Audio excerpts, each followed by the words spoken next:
నమస్కారం కృష్ణతేజ వార్తలకు స్వాగతం. ముందుగా వార్తల్లోని ముఖ్యాంశాలు. విద్యార్థుల్లో దాగి ఉన్న నైపుణ్యాన్ని ఉపాధ్యాయులు గుర్తించాలి. వైజ్ఞానిక ప్రదర్శనలు పిల్లల మేధాశక్తిని పెంచుతాయి. సైన్స్ ఎగ్జిబిషన్ ప్రారంభ సభలో మంత్రి బొజ్జల గోపాలకృష్ణారెడ్డి వెల్లడి. తెదేపా 100 రోజుల పాలనపై జిల్లా వ్యాప్తంగా సంబరాలు. బాబు పాలన జనరంజకమన్న తెలుగు తమ్ముళ్లు. ల్యాంకో పరిశ్రమలో కార్మిక సంఘం గుర్తింపు ఎన్నికలు నిర్వహించాలి. ఏఐటీయూసీ నాయకులు డిమాండ్. శ్రీకాళహస్తి తిరుపతిలో కొనసాగిన ఆందోళనలు. అంగన్వాడీ కార్మికులకు రక్షణ కల్పించాలి. చిత్తూరులో ఆందోళన చేపట్టిన అంగన్వాడీలు. నగరంలో తీరుమారని ట్రాఫిక్ పోలీసులు. ఎడాపెడా వసూళ్లు. తప్పుల తడకగా ఈ చలానాలు. మండిపడుతున్న ప్రజలు. ట్రాఫిక్ పోలీసుల తీరుపై కృష్ణతేజ ప్రత్యేక కథనం. వార్తల్లోని వివరాలు. శ్రీవారి బ్రహ్మోత్సవాలను పురస్కరించుకొని ఈ నెల 26 నుంచి తిరుమలలో 300 రూపాయల ప్రత్యేక ప్రవేశ దర్శనం కరెంట్ బుకింగ్ విధానంను రద్దు చేస్తున్నట్లు టీటీడీ ప్రకటించింది. ఈ నెల 25వ తేదీన శ్రీవారి ఆలయంలో జరిగే అంకురార్పణతో శ్రీవారి వార్షిక బ్రహ్మోత్సవాలు వైభవంగా ప్రారంభమవుతాయి. ఈ నేపథ్యంలో 26వ తేదీ నుంచి తిరుమలలో ప్రత్యేక ప్రవేశ దర్శనం టికెట్ల విక్రయాన్ని రద్దు చేస్తున్నట్లు తిరుమల జేఈఓ ప్రకటించారు. అలాగే శ్రీవారి ఆలయంలో జరిగే ఆర్జిత సేవలన్నింటినీ కూడా అక్టోబర్ 5వ తేదీ వరకు రద్దు చేసినట్లు తెలిపారు. అయితే ఆన్లైన్ బుకింగ్ విధానం, ఈ కౌంటర్లలో ప్రత్యేక ప్రవేశ దర్శనం టికెట్లను భక్తులు యథావిధిగా పొందవచ్చునని తెలిపారు. అలాగే 50 రూపాయల టికెట్లను ఈ కౌంటర్స్లో 7,000 చొప్పున, ఆన్లైన్ విధానంలో 5,000 చొప్పున టికెట్లు కేటాయిస్తున్నట్లు జేఈఓ పేర్కొన్నారు. ఆలయ సాంప్రదాయ విశిష్టతను గుర్తించి సుప్రభాత సేవను మాత్రం టీటీడీ యథావిధిగా కొనసాగుతుంది. అలాగే వీఐపీ బ్రేక్ దర్శనాలు, చంటిబిడ్డ తల్లుల ప్రవేశ దర్శనం, వయోవృద్ధుల ప్రవేశ దర్శనాలను రద్దు చేసినట్లు టీటీడీ ప్రకటించింది. బ్రహ్మోత్సవాల నేపథ్యంలో తిరుమలకు వచ్చే భక్తులకు వసతి సదుపాయాల కల్పనలో ముందస్తు రిజర్వేషన్ విధానాన్ని రద్దు చేసింది. ఈ నిబంధనలన్నీ ఈ నెల 25వ తేదీ నుంచి అక్టోబర్ 5వ తేదీ వరకు అమలులో ఉంటుందని తిరుమల జేఈఓ శ్రీనివాసరాజు తెలిపారు. తిరుమలలో జరిగే బ్రహ్మోత్సవ ఏర్పాట్లను ఆయన పరిశీలించారు. 300 రూపాయల ప్రత్యేక ప్రవేశ దర్శనం అడ్వాన్స్ బుకింగ్ మొదలుపెట్టి 11,000 టికెట్లు భక్తుల ముందు అందుబాటులో పెట్టాము. హైయెస్ట్ ఇప్పటివరకు 8,200 టికెట్లు వెళ్ళింది మొన్న శనివారం నాడు. దీన్ని దృష్టిలో ఉంచుకొని అప్పుడు కూడా బ్రహ్మోత్సవాల సమయంలో ఆ 9 రోజులు కరెంటు బుకింగ్ 300 రూపాయలది ఉండదు. ప్రత్యేక ప్రవేశ దర్శనం టికెట్లు ఆ 9 రోజుల్లో అడ్వాన్స్ బుకింగ్ చేసుకుని వచ్చిన వాళ్ళు మాత్రమే ఇక్కడ వారు క్యూ లైన్లోకి ప్రవేశించి ఏమాత్రం వెయిట్ చేయకుండా, నిరీక్షించాల్సిన అవసరం లేకుండా దర్శనం చేసుకోగలుగుతారు. కరెంటు బుకింగ్ కింద 26వ తారీఖు నుంచి కూడా టికెట్లు ఆ 9 రోజులు జారీ చేయబడవు. శ్రీకాళహస్తి సమీపంలోని ల్యాంకో పరిశ్రమలో కార్మిక సంఘం ఎన్నికలను వాయిదా వేయడాన్ని నిరసిస్తూ యాజమాన్య తీరుకు వ్యతిరేకంగా ఏఐటీయూసీ ఆధ్వర్యంలో ల్యాంకో కార్మికులు చేపట్టిన నిరసన దీక్ష 4వ రోజుకు చేరింది. ల్యాంకో ఫ్యాక్టరీ యాజమాన్యం కార్మిక సంఘ గుర్తింపు ఎన్నికలు వాయిదా వేయడాన్ని నిరసిస్తూ ల్యాంకో ఉద్యోగులు, కార్మికులు చేపట్టిన నిరసన దీక్ష మంగళవారం 4వ రోజుకు చేరుకుంది. ఉదయం అర్ధనగ్న ప్రదర్శనతో వినూత్న రీతిలో నిరసన తెలియజేశారు. ఈ నెల 13వ తేదీన కార్మిక సంఘం గుర్తింపు ఎన్నికలు నిర్వహించాలని ల్యాంకో యాజమాన్యానికి కార్మిక శాఖ అధికారులు ఆదేశాలు జారీ చేశారు. అయితే పరిశ్రమ యాజమాన్యం కార్మిక శాఖ ఆదేశాలను ధిక్కరించి ఎన్నికలు నిర్వహించకుండా వాయిదా వేసింది. ఎన్నికలు నిర్వహించేంత వరకు ఈ నిరసన దీక్షలు కొనసాగుతాయని కార్మిక సంఘ నాయకులు ప్రకటించారు. ఈ కార్యక్రమంలో ల్యాంకో కార్మిక సంఘం నాయకులు చంద్రయ్య, వెంకటస్వామి, మధు, రమణ, కుమారస్వామి పాల్గొన్నారు. వీరి దీక్షకు ఏఐటీయూసీ నాయకులు మద్దతు పలికారు. టీడీపీ 100 రోజుల పాలన జనరంజకంగా సాగిందని ఆ పార్టీ రాష్ట్ర కార్యదర్శి నీలం బాలాజీ పేర్కొన్నారు. 100 రోజుల విజయోత్సవాల్లో భాగంగా కేక్ కట్ చేసి సంబరాలు జరుపుకున్నారు. మంగళవారం స్థానిక ప్రెస్ క్లబ్లో జరిగిన విలేకరుల సమావేశంలో ఆయన మాట్లాడారు. రాష్ట్ర విభజన అనంతరం నవ్యాంధ్రప్రదేశ్కు తొలి ముఖ్యమంత్రిగా బాధ్యతలు స్వీకరించిన నారా చంద్రబాబు నాయుడు ఎన్నికల వాగ్దానాలను అమలు చేసే ప్రక్రియలో భాగంగా 5 కీలక అంశాలపై సంతకాలు చేయడం జరిగిందన్నారు. అస్తవ్యస్తంగా మారిన పరిపాలనా వ్యవస్థను గాడిలో పెట్టి ప్రజలకు పారదర్శక పాలన అందించే దిశగా ముందుకు సాగుతున్నట్లు పేర్కొన్నారు. కేంద్ర ప్రభుత్వ సహకారంతో నిరంతర విద్యుత్ కార్యక్రమం త్వరలో కార్యాచరణ రూపుదిద్దుకోనుందని వెల్లడించారు. కేవలం 100 రోజుల పరిపాలన వ్యవధిలోనే దేశ విదేశాల మన్ననలు పొందిన ఘనత తెదేపా ప్రభుత్వానికి దక్కిందని కొనియాడారు. ప్రభుత్వం విధానాల పట్ల ప్రజలు ఎంతో సంతృప్తితో ఉన్నారని తెలిపారు. ముఖ్యమంత్రి పనితీరుపై ప్రజల నుంచి విశేష ఆదరణ లభిస్తోందన్నారు. విపక్షాలు చేసే అనవసర విమర్శలు మాని రాష్ట్రాభివృద్ధికి సహకరించాలని ఆయన విజ్ఞప్తి చేశారు.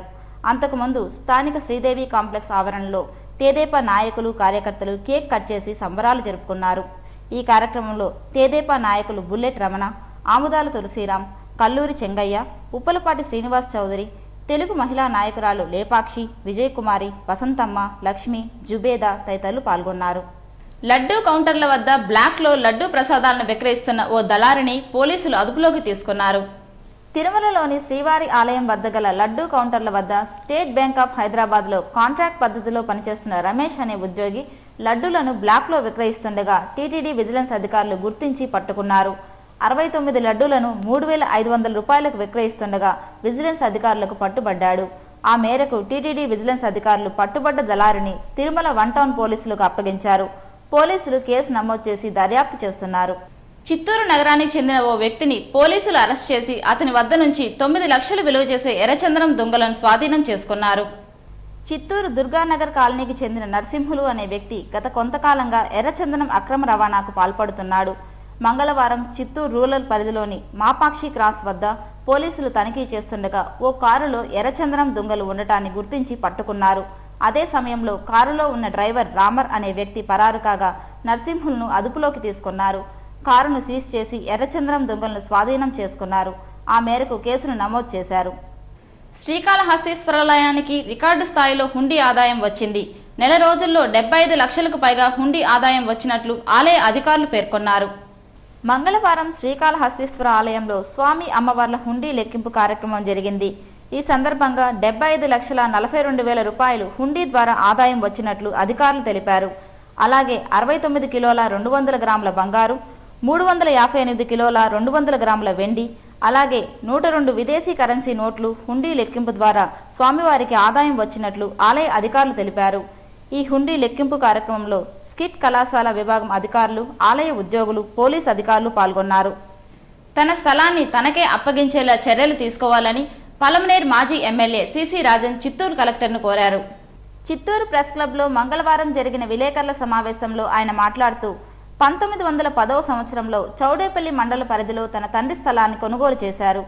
1947లో భాగ పరిష్కారంలో ఆ స్థలం తన వాటాకు వచ్చిందని తెలిపారు. అయితే 1970లో ఆ స్థలం ప్రభుత్వ స్థలంగా పేర్కొంటూ రెవెన్యూ అధికారులు కోర్టులో దావా వేశారని పేర్కొన్నారు. రెవెన్యూ అధికారుల తీరును వ్యతిరేకిస్తూ తాను కూడా హైకోర్టును ఆశ్రయించగా హైకోర్టులో తనకు అనుకూలంగా తీర్పు వచ్చిందని పేర్కొన్నారు. కావున కోర్టు ఆదేశానుసారం చౌడేపల్లి పరిధిలోని స్థలాన్ని తనకు అప్పగించాలని జిల్లా కలెక్టర్ను కోరినట్లు రాజన్ పేర్కొన్నారు.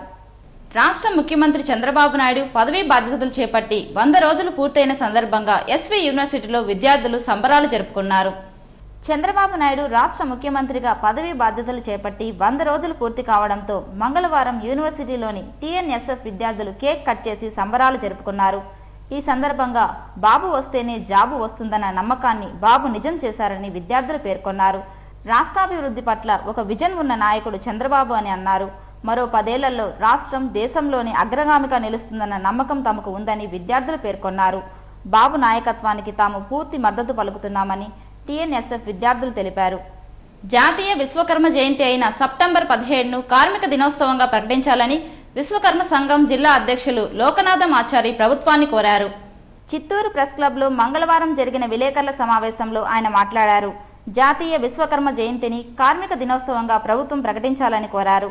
ఆధ్యాత్మికతకు, దేవాదాయ శాఖకు మూల స్తంభం విశ్వకర్మ సంఘం అని తెలిపారు. హిందూ దేశంలో హిందూ కార్మికుడి జయంతిని విశ్వకర్మ జయంతిగా పేర్కొనబడిందని అన్నారు.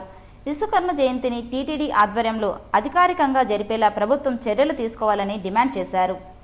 అంగన్వాడీ కార్మికులకు రక్షణ కల్పించాలని, తొలగించిన ఉద్యోగులను తిరిగి విధుల్లోకి తీసుకోవాలని డిమాండ్ చేస్తూ అంగన్వాడీ కార్మికులు చిత్తూరులో ధర్నా చేశారు.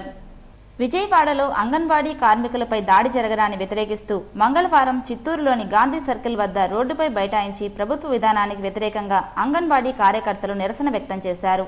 మహిళలకు భద్రత కల్పిస్తామని ప్రకటనలు చేస్తున్న ముఖ్యమంత్రి అంగన్వాడీ మహిళల పట్ల హేయంగా వ్యవహరిస్తున్నారని ఆరోపించారు. అంగన్వాడీ ఉద్యోగులను తొలగించడం, ఆ సంస్థలను ప్రైవేట్ వారికి అప్పగించడాన్ని అంగన్వాడీ కార్మికులు తప్పుపట్టారు. చంద్రబాబు తీరు మహిళల కడుపు కొట్టేలా ఉందని ఆరోపించారు. తొలగించిన కార్మికులను విధుల్లోకి తీసుకుంటూ అంగన్వాడీ ఉద్యోగులకు న్యాయం చేయాలని, వారికి భద్రత కల్పించాలని డిమాండ్ చేశారు. వీరి ఆందోళన కార్యక్రమానికి ఏఐటీయూసీ నాయకులు మద్దతు పలికి నిరసన కార్యక్రమంలో పాల్గొన్నారు. సెప్టెంబర్ 17న ప్రముఖ బహుళ జాతీయ సంస్థ ఎప్సన్ కంపెనీ ఉత్పత్తుల ప్రదర్శన నిర్వహించనున్నట్లు ఆ సంస్థ ఏపీ బ్రాంచ్ మేనేజర్ త్యాగరాజన్ పేర్కొన్నారు. తిరుపతి ప్రెస్ క్లబ్లో మంగళవారం ఏర్పాటు చేసిన మీడియా సమావేశంలో ఆయన మాట్లాడారు. ఎప్సన్ కంపెనీ ఉత్పత్తులైన ప్రింటర్లు, ఫోటో ప్రింటర్లు, స్కానర్లు, ప్రొజెక్టర్స్, 3D హోమ్ థియేటర్స్ తదితర వస్తువులను సెప్టెంబర్ 17వ తేదీ బుధవారం తిరుపతి నగరంలో ప్రదర్శన ఏర్పాటు చేసినట్లు వెల్లడించారు. స్థానిక ఓ ప్రైవేట్ హోటల్లో జరిగే ఈ కార్యక్రమంలో ఫోటోగ్రాఫర్స్ కోసం ఫోటో కాంటెస్ట్ నిర్వహించబడుతుందన్నారు. గెలుపొందిన విజేతలకు ప్రథమ, ద్వితీయ బహుమతులు ప్రదానం చేయనున్నట్లు పేర్కొన్నారు. ఈ అవకాశాన్ని సద్వినియోగం చేసుకోవాలని సూచించారు. ఈ విలేకరుల సమావేశంలో ఆ సంస్థ ప్రతినిధి మహేంద్ర పాల్గొన్నారు. తిరుమలలోని జీఎంసీ టోల్గేట్ వద్ద జరిగిన రోడ్డు ప్రమాదంలో దుర్మరణం పాలైన మహిళా కుటుంబానికి ఆర్థిక సహాయం అందజేయాలని డిమాండ్ చేస్తూ సిఐటియు నాయకులు సులభ కార్యాలయం వద్ద ధర్నా చేశారు. తిరుమలలో సులభాలో కాంట్రాక్ట్ పద్ధతిలో పనిచేస్తున్న సుబ్బమ్మ అనే మహిళ విధులు నిర్వహిస్తూ రోడ్డు ప్రమాదంలో మృతి చెందింది. మృతి చెందిన సులభ ఉద్యోగి సుబ్బమ్మ కుటుంబానికి న్యాయం చేయాలని డిమాండ్ చేస్తూ మృతదేహంతో పాటు కార్మికులు కలిసి ధర్నా చేశారు. మంగళవారం తిరుపతి పెద్దకాపు లేఅవుట్లోని సులభ కార్యాలయం వద్ద ఈ ఆందోళన కార్యక్రమం జరిగింది. విధి నిర్వహణలో ఉంటూ ప్రమాదవశాత్తు మృతి చెందడం వలన ఆ కుటుంబాన్ని ఆదుకోవాలని సిఐటియు నాయకులు డిమాండ్ చేశారు. ఆందోళన కార్యక్రమం వద్ద టీటీడీ మార్చిరీ వ్యాన్లో మృతదేహాన్ని ఉంచి నిరసన వ్యక్తం చేశారు. ఈ నిరసన కార్యక్రమంలో సిఐటియు నాయకులు నాగార్జున, మార్కండేయులు, సుబ్రహ్మణ్యం, చంద్రశేఖర్ రెడ్డి తదితరులు పాల్గొన్నారు. ఈ నెల 17న శ్రీ శ్రీ శ్రీ భగవాన్ విశ్వకర్మ జయంతి మహోత్సవం నిర్వహించనున్నట్లు తిరుపతి పట్టణ స్వర్ణకార సంఘం నాయకులు తెలిపారు. తిరుపతి ప్రెస్ క్లబ్లో మంగళవారం జరిగిన పాత్రికేయుల సమావేశంలో తిరుపతి పట్టణ స్వర్ణకార సంఘం అధ్యక్షులు ఎస్వి విజయాచారి మాట్లాడారు. స్థానిక గాలివీధిలోని శ్రీ కాళికా పరమేశ్వరి దేవాలయం నందు బుధవారం ఉదయం 9 గంటలకు విశ్వకర్మ జయంతి సందర్భంగా ప్రత్యేక పూజా కార్యక్రమం యజ్ఞం నిర్వహించనున్నట్లు పేర్కొన్నారు. అనంతరం స్వామివారి ఊరేగింపు నిర్వహిస్తున్నట్లు తెలిపారు. తిరుపతి నగరంలోని స్వర్ణకారులు, విశ్వబ్రాహ్మణులు, విశ్వకర్మ సోదరులు, భక్తులు అధిక సంఖ్యలో హాజరై కార్యక్రమాన్ని విజయవంతం చేయాలని కోరారు. ఈ విలేకరుల సమావేశంలో ఆ సంఘం నాయకులు శ్రీనివాసాచారి, శివప్రసాదాచారి, రవి, చెంగయ్య, రమేష్ పాల్గొన్నారు. రైల్వే సంస్థలో మొదటిసారిగా క్లీన్నెస్ డ్రైవ్ కార్యక్రమాన్ని దేశవ్యాప్తంగా గాంధీ జయంతి రోజున నిర్వహిస్తున్నట్లు Guntakal railway division additional manager Satyanarayana పేర్కొన్నారు. తిరుపతిలోని రైల్వే స్టేషన్లో మంగళవారం రైల్వే శాఖ పరిధిలోని అధికారులతో సమావేశాన్ని నిర్వహించారు. అక్టోబర్ 2న రైల్వే శాఖ అధికారులు, అలాగే రైల్వే శాఖ అనుబంధ విభాగాలకు చెందిన అధికారులు, సిబ్బంది అందరూ కలిసి క్లీన్నెస్ డ్రైవ్ కార్యక్రమంలో పాల్గొనాలని కోరారు. కేంద్ర ప్రభుత్వ ఆదేశానుసారం రైల్వే శాఖలో తొలిసారిగా దేశవ్యాప్తంగా క్లీన్ అండ్ కేర్ కార్యక్రమాన్ని చేపడుతున్నట్లు పేర్కొన్నారు. అక్టోబర్ 2న జరిగే క్లీన్నెస్ డ్రైవ్ కార్యక్రమంలో రైల్వే శాఖ అధికారులు, సిబ్బంది, రైల్వే శాఖకు అనుబంధ శాఖల్లోని అధికారులు, సిబ్బంది, ఉద్యోగులు, ఎన్జీఓలను భాగస్వామ్యం చేస్తున్నట్లు డీవీఎం తెలిపారు. అధికారుల సమావేశం అనంతరం తిరుపతి రైల్వే స్టేషన్ను తనిఖీ చేశారు. రైల్వే ప్లాట్ఫామ్లను శుభ్రంగా ఉంచేలా పారిశుద్ధ్యాన్ని పాటించాలని ఈ సందర్భంగా తిరుపతి రైల్వే స్టేషన్ అధికారులను ఆదేశించారు. నవ్యాంధ్రప్రదేశ్లో పేదల సంక్షేమం, అభివృద్ధి ప్రధాన లక్ష్యంగా చంద్రన్న పాలన పరుగులు తీస్తోందని రాష్ట్ర మంత్రి Bojjala Gopalakrishna Reddy Sri Saisudha multi speciality hospital అధినేత్రి డాక్టర్ రాళ్లపల్లి సుధారాణిలు పేర్కొన్నారు. రాష్ట్ర విభజన తర్వాత ఆంధ్రప్రదేశ్లో నెలకొన్న అస్తవ్యస్త పరిస్థితుల నడుమ ముఖ్యమంత్రిగా నారా చంద్రబాబు నాయుడు పదవీ ప్రమాణ స్వీకారం చేసి 100 రోజులు పూర్తయిన సందర్భంగా తిరుపతి నగరంలో తెలుగుదేశం పార్టీ శ్రేణులు సంబరాలు నిర్వహించారు. తిరుపతి తెలుగుదేశం పార్టీ నగర కమిటీ ఆధ్వర్యంలో జరిగిన ఈ విజయోత్సవ వేడుకలకు రాష్ట్ర అటవీ పర్యావరణ శాఖ మంత్రి బొజ్జల గోపాలకృష్ణారెడ్డి, అలాగే డాక్టర్ రాళ్లపల్లి సుధారాణిలు ముఖ్య అతిథిగా హాజరై ఎన్టీఆర్ విగ్రహానికి పూలమాలలు వేసి ఘనంగా నివాళులర్పించారు. అనంతరం ఎన్టీఆర్ కూడలిలో పేదలకు అన్నదానం చేశారు.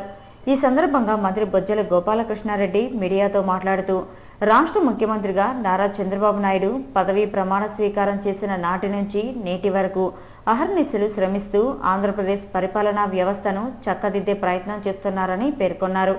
అభివృద్ధి, సంక్షేమం, నూతన రాజధాని నిర్మాణం, పారిశ్రామిక అభివృద్ధి లక్ష్యంగా ముందుకు సాగుతోందని తెలిపారు. తెలుగుదేశం పార్టీ 100 రోజుల పాలనలో చిత్తూరు జిల్లా అభివృద్ధికి అనేక ప్రతిష్టాత్మక ప్రాజెక్టులు మంజూరు చేసిన ఘనత తమ ప్రభుత్వానికే దక్కిందన్నారు.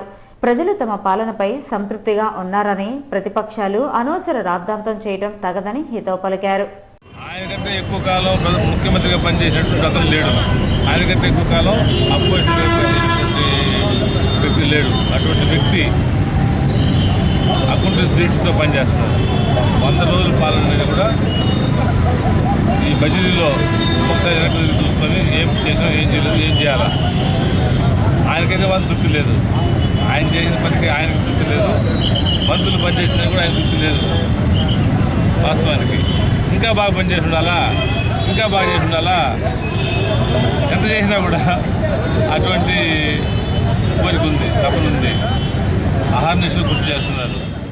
అనంతరం డాక్టర్ సుధారాణి మాట్లాడుతూ తెలుగుదేశం పార్టీ 100 రోజుల పాలనలో చిత్తూరు జిల్లా అభివృద్ధికి పెద్దపీట వేయడం జరిగిందన్నారు. ఇందులో భాగంగా అంతర్జాతీయ విమానాశ్రయం, కేంద్రీయ విశ్వవిద్యాలయం, హీరో కంపెనీ ఏర్పాటు, ఐటీ అభివృద్ధి, వివిధ జాతీయ విశ్వవిద్యాలయాలను మంజూరు చేసిన విషయాన్ని ఈ సందర్భంగా ఆమె గుర్తు చేశారు. జిల్లాకు కేటాయించిన వివిధ ప్రాజెక్టుల ద్వారా విద్యార్థులు, నిరుద్యోగులకు ఎంతో లబ్ధి చేకూరడంతో పాటు జిల్లా ముఖచిత్ర స్వరూపం మారనున్నదని చెప్పారు.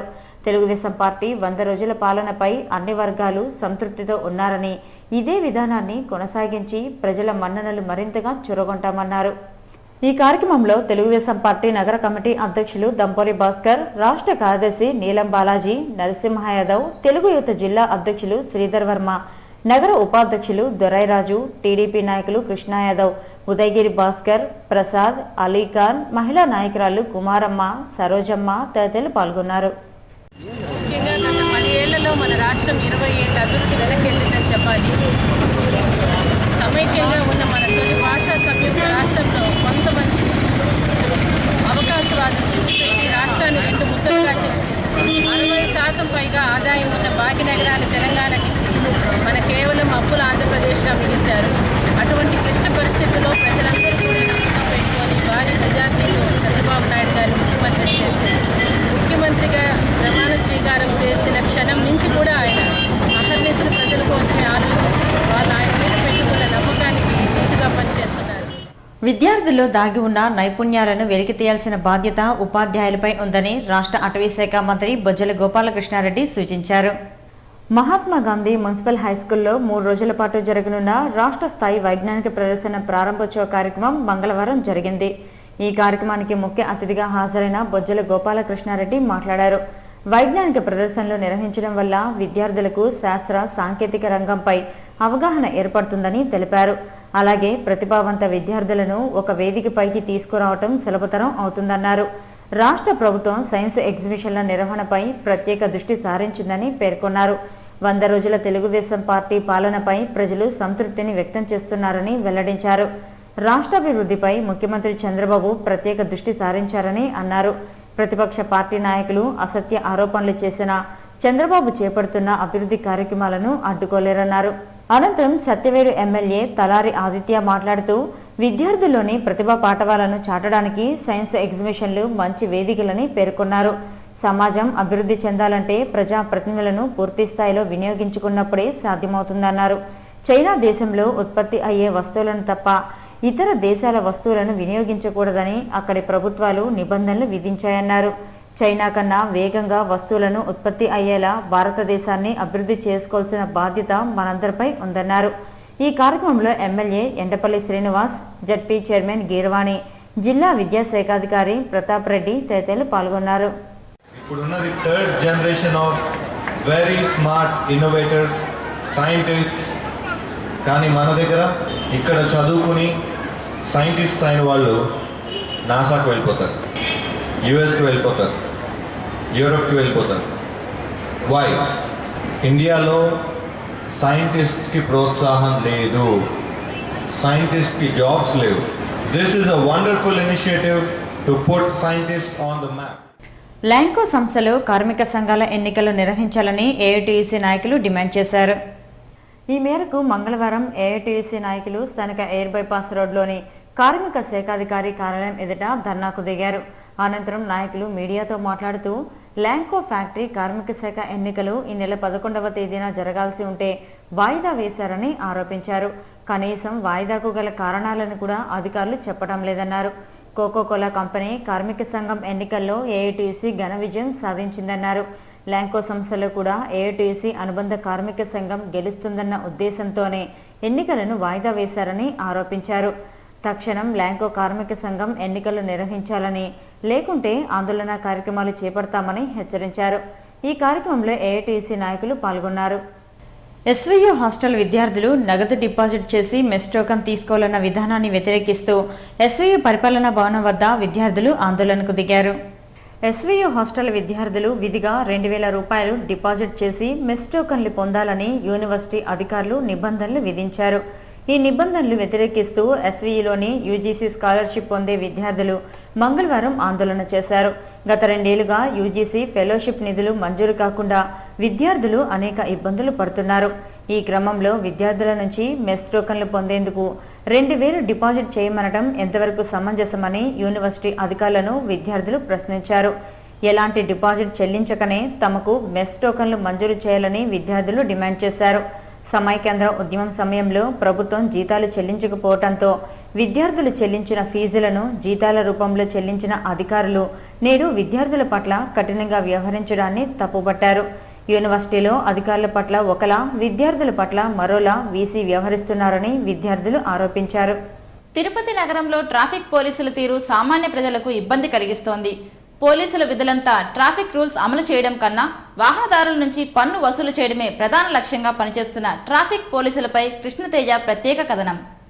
తిరుపతి నగరంలో డీఎస్పీ స్థాయి అధికారి పర్యవేక్షణలో ట్రాఫిక్ వ్యవస్థ అమలవుతోంది. 2 సిఐలు, 6 ఎస్ఐలు, 8 మంది ఐఏఎస్లతో ట్రాఫిక్ వ్యవస్థ కొనసాగుతోంది.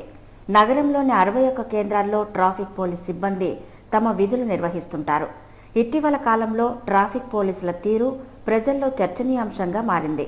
నిబంధనలు అతిక్రమించారంటూ ఎడాపెడా పన్నులు వసూలు చేయడం లక్ష్యంగా పెట్టుకున్నారు. ఏ తప్పు చేయకున్నా ట్రాఫిక్ నిబంధనలు అతిక్రమించారంటూ పోలీసులు ఈ చలానా ద్వారా ఇష్టానుసారంగా డబ్బులు వసూలు చేస్తున్నారు.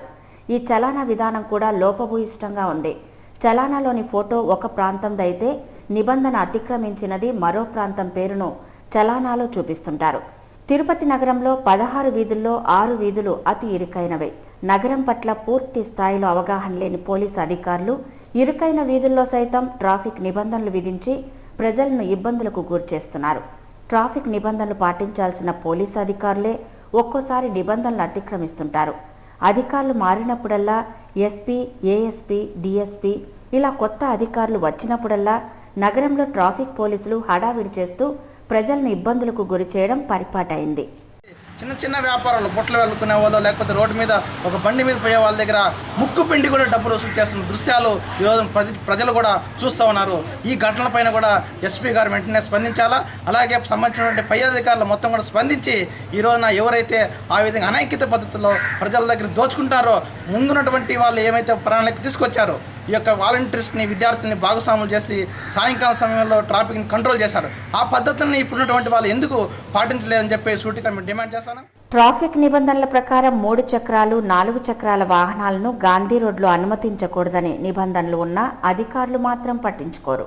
చిన్న బజారు వీధి, తీర్థకట్ట వీధి ఇరుకైన వీధులు. ఈ వీధుల్లో కార్లను, ఆటోలను అనుమతించడం నిబంధనలు ఉల్లంఘించడమేనని తెలిసినా పోలీసులు స్పందించారు. అయితే ప్రధాన మార్గాల్లో మాత్రం పోలీసులు తమ ఇష్టానుసారంగా కెమెరా ద్వారా వాహనాల ఫోటోలు తీసి ఈ చలానాలో నమోదు చేయడం జరుగుతోంది. కేవలం ఉన్నతాధికారులు విధించినటువంటి టార్గెట్లను పూర్తి చేయడం కోసమే పోలీసులు ఈ చలానా సాకుతో ప్రజల నుంచి నిర్బంధ వసూళ్లకు పాల్పడుతున్నారు. కానటువంటి కార్మికులపైన ఫైన్లు వేసి వాళ్ళని ప్రత్యామ్నాయంగా ఇదిగో మేము కేసులు రాసినామని చూపిస్తున్నారు తప్ప ఈరోజు ఆర్టీసీ బస్టాండ్ కావచ్చు, మయూరో హోటల్ ముందర కావచ్చు, లేకపోతే ఇతరటువంటి హోటల్ ముందర, అన్ని హోటల్ ముందర కూడా విపరీతంగా పార్కింగ్ లేకుండా వెహికల్స్ వాహనాలు పెడుతున్నారు. అదేవిధంగా ట్రావెల్స్ బస్సులు రోజువారీ సాయంత్రం ఇక్కడ మొదటి నుండి లాస్ట్ 10 బస్సులు పెడుతున్నారు. వాళ్ళ దగ్గర నుండి లక్షలాది రూపాయలు పోలీసులు మామూలు ముట్టుకొని ఈ లక్షలాది రూపాయల డబ్బులు తీసుకొని పేదోళ్ళపైన కేసులు పెడుతున్నారు తప్ప ఉన్నటువంటి వారిపైన ఎవరిపైన కూడా కేసులు పెట్టడం లేదు. మేము ఒకటి అడుగుతున్నాం, హోటల్ పెట్టిన తర్వాత హోటల్ ముందర పార్కింగ్ ఏర్పాటు చేయాల్సిన బాధ్యత హోటల్ యజమాని పైన ఉంటుంది. పోలీసులకు ఏమాత్రం నైతిక విలువలు ఉన్నా పోలీసులు హోటల్స్ యజమానులపైన కేసు రాయాలి తప్ప అక్కడ వచ్చినటువంటి వ్యాపారం చేసుకుంటున్న వాళ్ళు, లేకపోతే రిక్షాలో వచ్చిన వాళ్ళు, ఆటోల్లో వచ్చిన వాళ్ళ మీద కాకుండా ఇట్లాంటి అస్తవ్యస్తగా ఉన్నటువంటి ట్రాఫిక్ని క్రమబద్ధీకరిస్తూనే ఈ పేదల పైన ఫైన్లు మోపడం సరైంది కాదని చెప్పేసి కూడా మేము తీర్మానం చేసుకుంటున్నాం. పోలీసు అధికారుల తీరు పట్ల ప్రజలు, వాహనదారులు తీవ్ర వ్యతిరేకతను చూపుతున్నారు. ఏటా ట్రాఫిక్ పోలీసులు వివిధ రకాల పన్నుల ద్వారా 10 నుంచి 20 లక్షల వరకు వసూలు చేస్తున్నట్లు పోలీసు అధికారులు పేర్కొంటున్నారు. దీనిని బట్టి గుర్తిస్తే నగరంలో ట్రాఫిక్ పోలీసులు ట్రాఫిక్ను కట్టడి చేయడం కన్నా పన్నులు వసూలు చేయడమే లక్ష్యంగా పనిచేస్తున్నట్లు స్పష్టమవుతోంది. పోలీసుల తీరు మారుకుంటే ప్రజల్లో మరింత వ్యతిరేకత పెరిగే అవకాశం ఉంది. ట్రాఫిక్ పోలీసు వ్యవస్థే అస్తవ్యస్తంగా ఉంది. ట్రాఫిక్ అస్తవ్యస్తంగా లేదు, పోలీసుల ఆలోచనలే అస్తవ్యస్తంగా ఉండడం వల్లే తిరుపతి ట్రాఫిక్ దిగ్బంధనానికి కారణమైపోతా ఉంది. దీని నుంచి బయటపడేయడానికి తిరుపతి ఉన్నటువంటి భౌతిక పరిస్థితిని గమనించాల. పోలీసులు దమనకాండ ఎందుకు పెరుగుతుందో పోలీసు అధికారులు చర్చించుకోవాలా. ఆ దిశగా ఆలోచన చేయడం లేదు. కనిపిస్తే కేసులు రాస్తాం, అడ్డంగా పెట్టారని అడ్డదిడ్డంగా అవినీతికి పాల్పడడం, దౌర్జన్యంగా కార్మికుల పట్ల వ్యవహరించడం పోలీసుల నిత్యకృత్యమై కూర్చోన్నది. దీన్ని ఎస్పీ గారు గమనించాలా.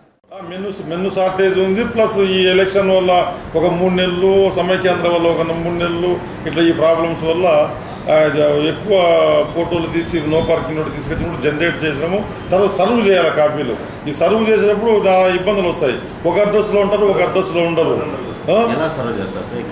కాపీ తీసుకుపోయి నేరుగా పోయి ఏ అడ్రస్ దాంట్లో అడ్రస్ ఉంటుందో బండి ఓనర్ అడ్రస్ ఏముంటుందో ఆ అడ్రస్ పోయి ఎతికి ఇస్తారు. కొందరు ఉంటారు, కొందరు మళ్ళీ ఇల్లు మారింటారు, కొందరు ఏరియా వాళ్ళకి సెకండ్ సేల్ చేసి ఉంటారు. ఇట్లా ఈ విధంగా ప్రాబ్లమ్స్ వస్తాయి. అది అట్లా పెండింగ్లో ఉంటాయి. ఎప్పుడైనా అడ్రస్ ట్రేస్ అయినప్పుడు సర్వ్ చేస్తారు. ఇక తిరుమల సమాచారం. తిరుమలలో భక్తుల రద్దీ సాధారణం. శ్రీవారి సర్వదర్శనానికి 12 కంపార్ట్మెంట్లో భక్తులు వేచి ఉన్నారు. వీరికి 8 గంటల దర్శన సమయాన్ని కేటాయించారు. నడక మార్గాన శ్రీవారిని దర్శించుకునే భక్తులు 4 కంపార్ట్మెంట్లో వేచి ఉన్నారు. వీరికి 3 గంటల దర్శన సమయాన్ని కేటాయించారు. 300 రూపాయల ప్రత్యేక ప్రవేశ దర్శనం కొనసాగుతుంది. Bullion market. Tirupati bullion gold jewellery and silver merchants association సమాచారం మేరకు బుధవారం లోకల్ బులియన్ మార్కెట్లో బంగారం, వెండి ధరలు ఇలా ఉంటాయి. 24 క్యారెట్ల అపరంజి బంగారం 10 గ్రాముల ధర 27,430 రూపాయలు. 22 క్యారెట్ల నగల బంగారం 1 గ్రామ్ ధర 2,565 రూపాయలు. వెండి 1 కేజీ ధర 41,275 రూపాయలు. రీటైల్ వెండి 1 గ్రామ్ ధర 44 రూపాయల 20 పైసలుగా ఉంటుంది. వార్తలు ముగించే ముందు ముఖ్యాంశాలు మరోసారి. విద్యార్థుల్లో దాగి ఉన్న నైపుణ్యాన్ని ఉపాధ్యాయులు గుర్తించాలి. వైజ్ఞానిక ప్రదర్శనలు పిల్లల మేధాశక్తిని పెంచుతాయి. సైన్స్ ఎగ్జిబిషన్ ప్రారంభ సభలో మంత్రి బొజ్జల గోపాలకృష్ణారెడ్డి వెల్లడి. తెదేపా 100 రోజుల పాలనపై జిల్లా వ్యాప్తంగా సంబరాలు. బాబు పాలన జనరంజకమన్న తెలుగు తమ్ముళ్లు. ల్యాంకో పరిశ్రమలో కార్మిక సంఘం గుర్తింపు ఎన్నికలు నిర్వహించాలి. ఏఐటీయూసీ నాయకులు డిమాండ్. శ్రీకాళహస్తి, తిరుపతిలో కొనసాగిన ఆందోళనలు. అంగన్వాడీ కార్మికులకు రక్షణ కల్పించాలి. చిత్తూరులో ఆందోళన చేపట్టిన అంగన్వాడీలు. నగరంలో తీరుమారని ట్రాఫిక్ పోలీసులు. ఎడాపెడా వసూళ్లు. తప్పులు తడకగా ఈ చలానాలు. మండిపడుతున్న ప్రజలు. ట్రాఫిక్ పోలీసుల తీరుపై కృష్ణతేజ ప్రత్యేక కథనం. ఈ వార్తలు ఇంతటితో సమాప్తం. నమస్కారం.